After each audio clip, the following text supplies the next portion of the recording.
Ассалаумағалейкум достар, Мәке спорт YouTube арнасында қош келіпсіздер. Бүгін сұрапыл матч болайын деп тұр. Қазақстан премьер-лигасы аясында 19-ші тур ойындары. Қайрат командасы өз алаңында Ордабасыны қабылдап жатқан жайы бар. Бүгін жеңіске жеткен команда чемпион болуға бір қадам жақын болатыны айтпаса да түсінікті. Өйткені бірін-бірінің арқасынан келе жатқан екі клуб. Ендеше осы ойынды менімен бірге тамашалаңыздар достар, кеттік. Олжеке, мынау бүгінгі екінші айналым маңызды ойындарының бірі. Жалпы бүгінгі ойынға қандай баға бересіз? Ойын енді басталады, әлі баға беруге ерте, бірақ өте тартысты чемпиондық ойын болады бүгін. Бүгін кім жеңеді, сол маусым соңында чемпион атануы тиіс. Шамамен есепті болжап көре аласыз ба? Меніңше голдар көп болатын сияқты, бұл ойында голдарға бай өтетін ойын сияқты, бір 3-4 гол кіріп кететін шығар мүмкін. Есеппен нақты айту қиын, бәрібір Ордабасыда басымдық бар, өйткені олар турнир кестесінде бірінші орында тұрған команда. Рахмет. Ойын басталмай жатып даудамай болып жатқан жайы бар. Мынау Ордабасы командасының жаңағы Техас Фанс қозғалысының мынау жалауларын стадион ішіне алып кіруге рұқсат етпей жатыр. Бірақ бұл жөнінде Ордабасы клубы арнайы хатпен шыққан, және мынау айта кетерлігі темірден емес, мінекей мынау пластмастан істелінген, бәрі қолға майысады, сонда да стадионға алып кіруге рұқсат етпей жатыр. Бұл енді түсініксіз жағдай, енді бұл меніңше ұят нәрсе. Мінекей жігіттерге сәттілік, Ордабасы командасы және Қайрат командаларының ойындары басталды. Ордабасылықтар мынау мен отырған жақтың алаңынан оң жақ бетінде. Осы жерде байқалады. Қайрат командасының қозғалысының саны біздікілерге қарағанда аздау ма деймін. Мінекей біздікілер байқап тұрғандарыңыздай кәдімгі қап-қара болып.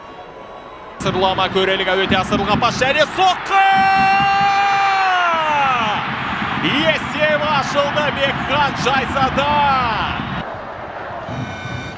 Өкінішке орай ойынның 14-ші минутында Ордабасы командасы гол өткізіп алды. Енді мынау орталық қорғаушылардың кішкене жаңағы қателігі деп айтуға келеді. Өйткені жалғыз өзіне доп тұрғызып Шайзада қайтарды, бірақ дегенмен қайта айналып кіріп кетті гол осылай.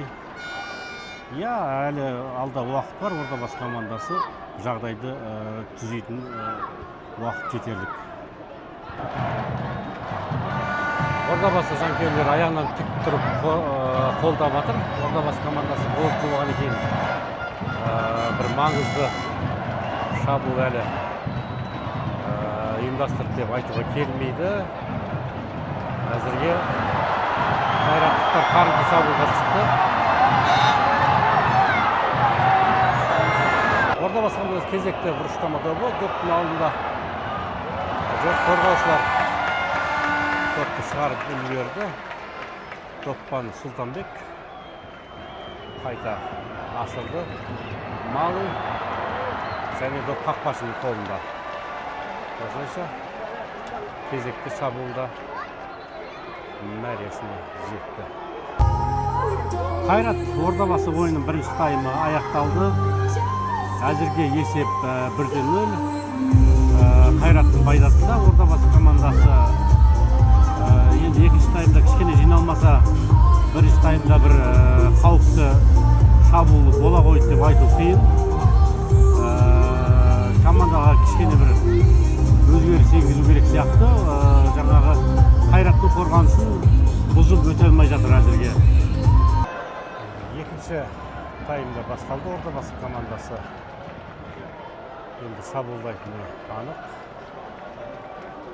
Доппан Нико, Әмір, Нико Қайраттыққа допты алып қойды.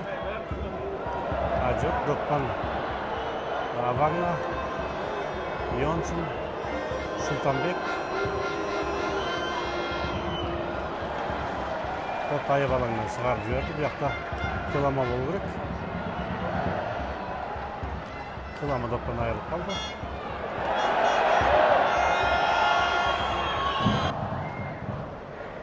Екінші тайм орта тұсына жақындаған сәтте Мартин мырза ойыншылар алмастыруға бел буды.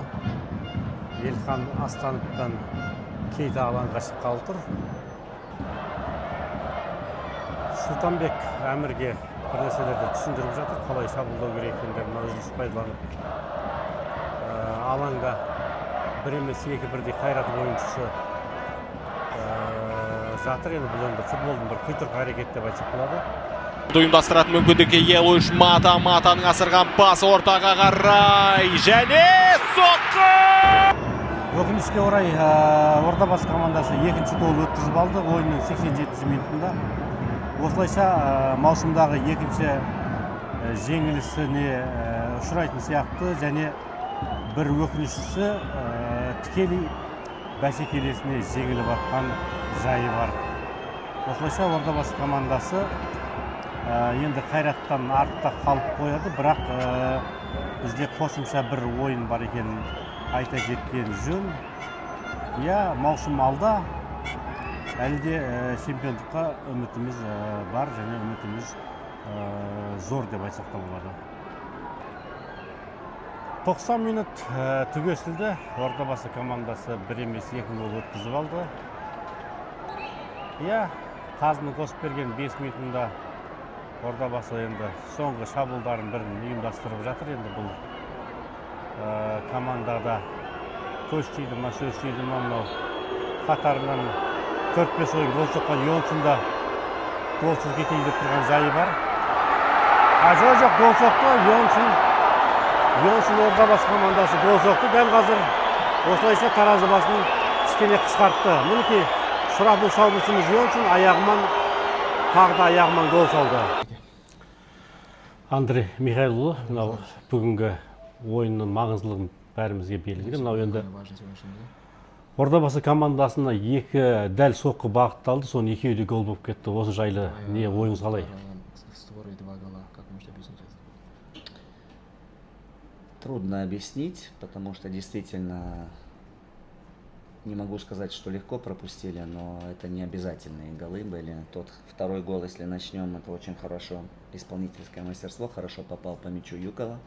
Если первый гол, там, конечно, не совсем мы, наверное, удачно сыграли внутри штрафной, позволили Гуалю пробить, где мы говорим всегда, что не может игрок соперника, там наши центральные защитники должны доминировать в воздухе. Но так получилось, что действительно не так много, может быть, моментов создал Кайрат, но они сегодня были очень эффективными. С другой стороны, мы пытались наращивать давление, наращивать темп игры, увеличивать и создавать, но не были настолько удачно, может быть, как хозяева поля. Я от всей души желаю Кайрату попасть в Еврокубковую осень, пройти как можно дальше, пусть идут как можно дальше, и это будет работать на имя казахстанского футбола, поэтому желаем всего-всего самого наилучшего от души в Еврокубках, как можно дальше пройти. Как тебе атмосфера, такой огромный сектор был у Шымкента? Ну, я думаю, что наши болельщики на сегодняшний день на первом месте в Казахстане. Им большая благодарность, что они поддерживают нас так круто. Это просто классно, честно. Чувствовать такую поддержку супер вообще. Елхан, өкінішке орай бүгін ұтылып қалдық. Маусымдағы екінші жеңіліс. Бүгін 70% допқа иелік еттік, көп соққы жасадық. Өкінішке орай екі тура соққы бізге гол болды. Жалпы ойын жайлы пікірің. Біріншіден ассалаумағалейкум. Біздің осы қолдап келген жанкүйерлерімізге мың алғыс. Осыншама көп адам болып келгендеріне өкінішке орай қуанта алмадық. Енді бұл футбол болғаннан кейін үйде ойнаған кезде біз жақта болды везение. Осы жақта ойнаған кезде Қайраттың арқасында болған сияқты. Өте көп моменттер болды. Енді сол жағынан тренировкаларда, жаттығуларда дайындалып, мықты болып боламыз деген үміттемін. Енді алдағы маңызды ойындар бар. Ордабасы командасы әлі чемпион болуға жаңағы лайық деп ойлайсың ғой? Әрине, чемпион болуға тырысамыз. Чемпион болуға үлкен шансымыз бар. Әлі де бір ойынымыз запаста бар. Келесі ойындарға жақсылап дайындалып. Енді осыдан кейін қалай айтылады, шанс жоқта осындай ойындарды ұтылуға, жеңілуге. Енді тек қана жеңістер күтеміз, рахмет. Тек қана жеңіс керек. Иә, дәл қазір Қайрат Ордабасы ойынынан мынау пәтерге келдім. Иә, өкінішті ұтылып қалдық. Өзі бүгін дау-дамайға толы болды. Ойын басталмай атып, дау басталған. Даудың басы Дайрабайдың сиырынан емес. Қайрат командасының қытымырлық мінезінен басталды. Мынау 18 сағат жүріп келген мотоциклшілерді Ордабасы командасының стадионға дейін жаңағы алып келіп, алдында жүріп, сопровождениемен алып келуге рұқсат етпей қойды. Одан Ордабасы жанкүйерлерінің жаңағы жалауын стадионға алып кіру жаңағы барабанынан бірге жыр болып, әреңдеп мына футбол федерациядан жаңағы делегаттар келіп, әуфремдеп жүріп кіргіздік. Иә, Қайрат аяғымыздан шалды.